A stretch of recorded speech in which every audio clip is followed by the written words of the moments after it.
چې اوس دغه کومه میاشت چې سٹارټ تو چې هغه شعبان دو اسلامی 8 مهینه د شعبان هغه شروع دو په دغه شعبان میاشت کې لکه څنګه د نبی علیہ الصلوۃ والسلام نه د شعبان ول فضیلت هغه ثابت تا اسامه بن زید رضی الله هغه فرمایي چې نبی علیہ الصلوۃ والسلام یعنی موږ د کیمه خلاصا دغه تمهید اروتړه لیدې د پوره و چې کیم شاید دین اسلام نه ثابت تا تر هغه پورې به موږ هغه دین اسلام منو خو چې کیم شاید دین اسلام نه ثابت نه ده عوام د زون نه ورګټ کړه د دین ته هغه دین کله هم موږ نه منو نو شعبان میاشت کې نبی علیہ الصلوۃ والسلام نه یو صحابي سوال کوي یا رسول الله تو کوم چې د دمر ډیر روزي لرلې باندې نه لیدلا لکه څومره چې هغه ته اوس لره نبی علیہ الصلوۃ والسلام ته فرمایل چې دا یو داسې میاشت چې دین خلق هغه په غفلت کې دي هغه داسې میاشت چې د رجب نه بعد او د رمضان نه مخکې دو چې هغه ته شعبان وی شي په دې کې به نبی علیہ الصلوۃ والسلام روزي لرلې او بیا دغه صحابي ته فرمایي چې زکه دغه روزي لران چې کله مو عمل نما الله پاک ته ورسیږي نو چې زه د روزي په حالت کې و یعنی نبی علیہ الصلوۃ والسلام د خپل ځون متعلق فرمایي یعنی هغه داسې ذات و چې د ګناه تصور نه نه کېدل هغه فرمایي چې مو عمل نما الله پاک ته رسیږي نو چې مو وچه خلوي ټول ریز مې نور د الله پاک ته پر لړلې وي نو بیا به الله پاک ته رحم ارسیدي مو په ذات په رحم کوي مو ګناهونه په ټول معاف کوي نو دا مطلب چې د شعبان 1 شعبان 90 تر دې 25-26 شعبان رسې روزي لرل د ثواب ده اوس د میره اسلام نه دا خبره خو ثابت ده چې په شعبان میاشت کې روزي لرل جایز دي اوس دې ته داسې رنگ ورکول چې کچا په دې ریزه باندې روزا ولرله به 300 سال ثواب ده کچا په دې ریزه ولرله به 500 سال ثواب ده په شعبان میاشت کې د نبی علیہ الصلوۃ والسلام نو په قران کې داسې قسم د روایت او حدیث هغه نشته دغه رنګ ایوار ریز دو لکه څنګه په حدیثو کې د شعبان فضیلت هغه معلوم شال دغه رنګ بل یو روایت ته حضرت عائشہ رضی الله عنها صحیح البخاری کتاب کې موجود ده عائشہ رضی الله فرمایي چې نبی علیہ الصلوۃ والسلام چې پورا میاشت رجی لرلې هغه د رمضان ولدي خو چې په کیمه میاشت کې ډېر رجی لرلې هغه د شعبان ولا میاشت نو دا مطلب چې کڅوک ته 1 شعبان 90 تر 25-26 پورې کیمه رجال لري ټول ثواب ټول یو شایده البته دې رجی ته بدا حکم نه ورکړي چې دا واجب ده یا دا سنت تو یا دا فرض دو زکه د میج دین اسلام دا حکم هغه نه ورکړه لکه څنګه مو مخکې تمهید بیان کړ چې کپو دین کې دمره لون دی روشه چې مثال کې طور پر د شعبان روزي فضیلت نه انکار وکړي نو اعوذ بالله اسلام نه لوړل الحاد ته داخل شي ملحد شولې او کچیرته په دین اسلام کې خپل زیادت کوي چې واحصا د دین نه دوته دین شمیروي نو په بدعت کې مبتلا شولې بیا د دین اسلام نه لوړل نو دیو جنا چې کیم حد رس دین ثابت وي د اغي حد رس بیانول دا د مسلمان دغه امت اغاز مداري دو لکه څنګه دغه شعبان روزي فضیلت معلوم شال دغه رنګ ایوا بلش پادو چې اغا په دغه شعبان میاش کې نن 8 شعبان دا په مخ کې جمعرات باندې چې کی مریض ارسي هغه ته شب برات وی شي بعض خلک اغا د خپل کم علمي دی وجنا یا د خپل جهل دی وجنا دغه شب برات د فضیلت نه اغا انکار کوي یعنی اغا دا خبره کوي چې شب برات فضیلت یعنی 15 شعبان چې کی مرش پادو اغا بالکل نشته ده او ځنه خلک داسې دي چې هغه به دغه شب برات او فضیلت په داسې انداز کې بیانوي چې گویا په ټول اسلام کې په دینه بل عظیم شپه نشته ده نو دا په اسلام کې نقصان ده کڅوک کې د فضیلت نه مکمل انکار کوي دا نقصان ده خو کڅوک دمره فضیلتي درجه ور کوي چې هغه په اسلام کې ثابت نه وي نو دا نقصان ده لکه څنګه بعض محدثین بعض مصنفین کلام پکړه ده چې هغه کې مفتی تقی عثماني صاحب دامت برکاتهم العالیه خپل کتاب لیکلا اصلاحی خطبات نو پاغه کې هدا غرنګ خبره کړي چې نه په دغه شب برات ته هغه درجه ور کوي چې هغه په اسلام کې شامل نه وي او چې کیما فضائل شب برات ته ثابت دي هغه نو مکمل به انکار نه کوي لکه مثال کې طور پر دغه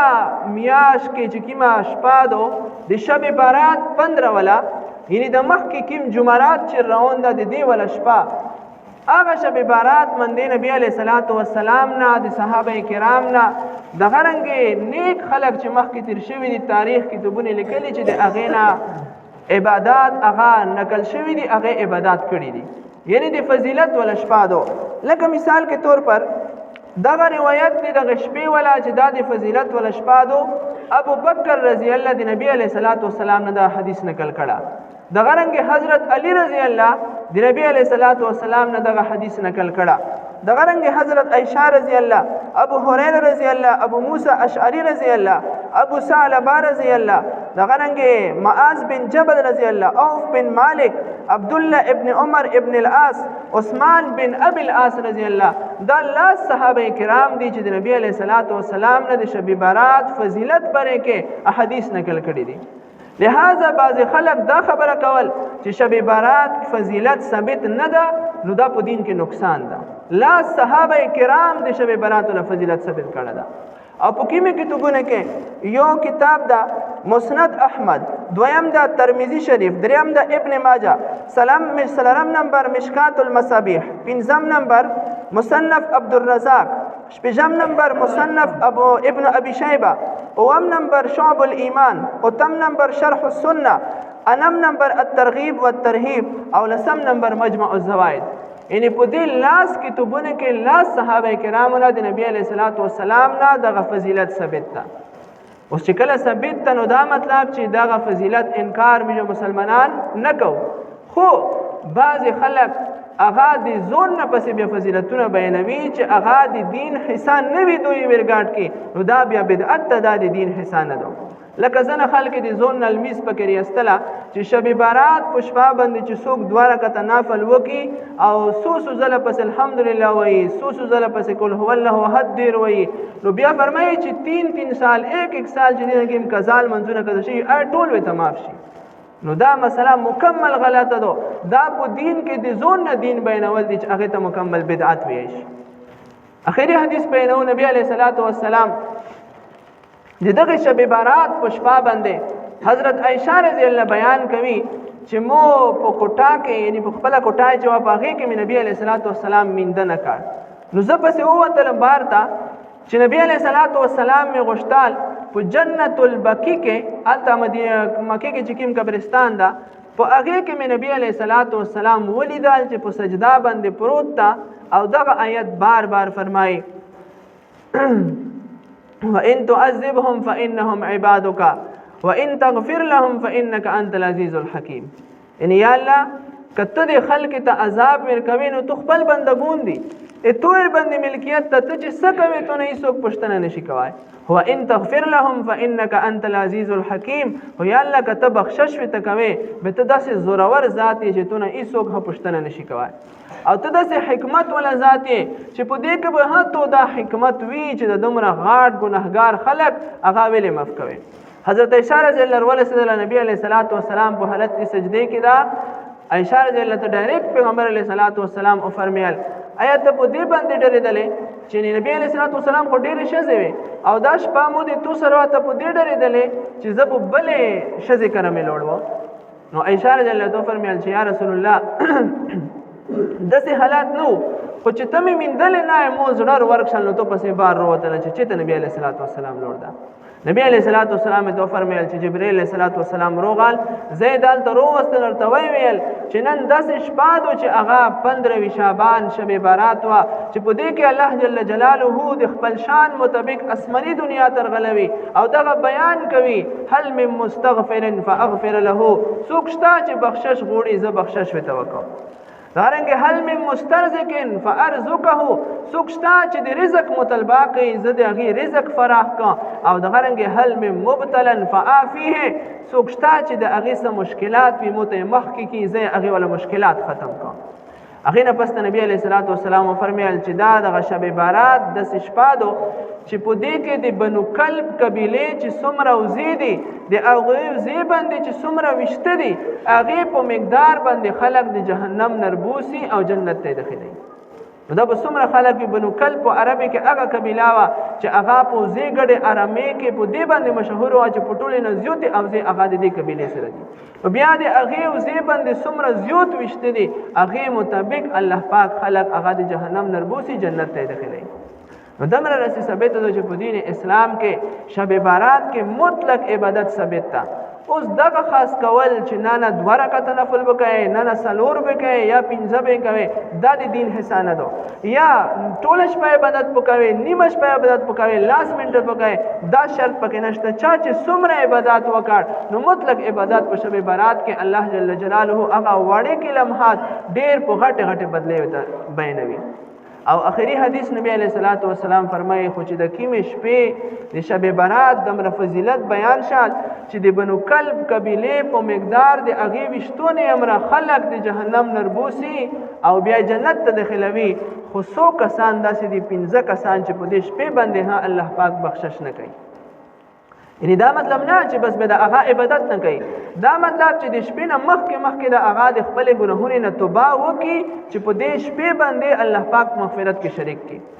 نمبر 1 هغه خلق چې هغه د الله پاک سره په ذات کې یا په صفات کې شریک جوړوي، الله پاک خدای نه یو نه مني، نو دغه مشرک خلق هغه الله پاک په دې شپه نه بخشي. نمبر 2 محاشن، یعنی هغه کس چې هغه په زړه کې کینه، بغض، حسد د بل مسلمان دی پر سوتی، نو دغه کس هم الله پاک په دې شپه باندې نه بخشي چې په کثیر تعداد سره خلق الله پاک د جهنم نه بری کوي او جنت ته داخلي. او دریم نمبر هغه کس چې هغه د میشتو سي په معاشره کې ډیره انتهایی هلکه ګناه شمیرل شي، هغه مسبل او ازاره چې خپل کپڑے شنګري په پردوک باندې پټوي، دا ډیره هلکه ګناه شمیرل شي. نبی علیہ الصلوۃ والسلام فرمایي چې په دغه شب بارات باندې شپه باندې چې د وزې وشتونه په مقدار باندې خلق الله پاک د جهنم نه اوبوسي جنت ته، خو دغه کس چې هغه خپل پردوک هغه د شنګري نه لوندې سوتي په دا شپه باندې مغفرت الله پاک نه کوي. او سلرم نمبر هغه کس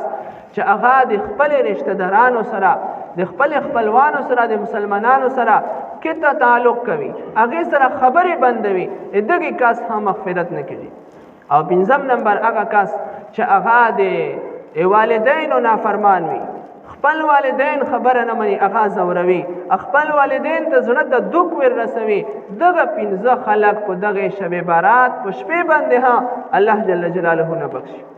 دا مطلب چې کوم کسان په دغه 15 ګناه کې مبتلا وي چې هغه مشرک وي، شرک کوي، نو الله پاک نه بخشي. چې هغه په زړه کې کینه وي، حسد وي، بغض وي، نو هغه الله پاک نه بخشي. دریم نمبر چې خپل کپڑے د شنګري نه لوندې ساتي، هغه الله پاک نه بخشي. او څلورم نمبر هغه کس چې هغه د خپل رشتہ دارانو سره او خبرې بندوي، دغه هغه الله پاک مغفرت په دې شپه نه کوي. او اخیری چې د کله د والدینو نافرمان وي، نو الله جل جلاله د وکي دغه 15 خاص کسان چې نبی علیہ الصلوۃ والسلام بیان کړي چې په دغه شب بارات چې هغه مخکې جمعرات باندې کې مشپار راونه دو، هغه باندې بوي. لکه مثال کے طور پر نن 8 شعبان دا، نو شمار یو کوئی تقریبا جمعرات ته 15 شعبان ارسي، په دغه عظیم شپه باندې دغه 15 خلک مغفرت نه کوي، الله پاک ته دغه خلک نه میشه دغه لسنا نمونه هغه ټول لوبسي.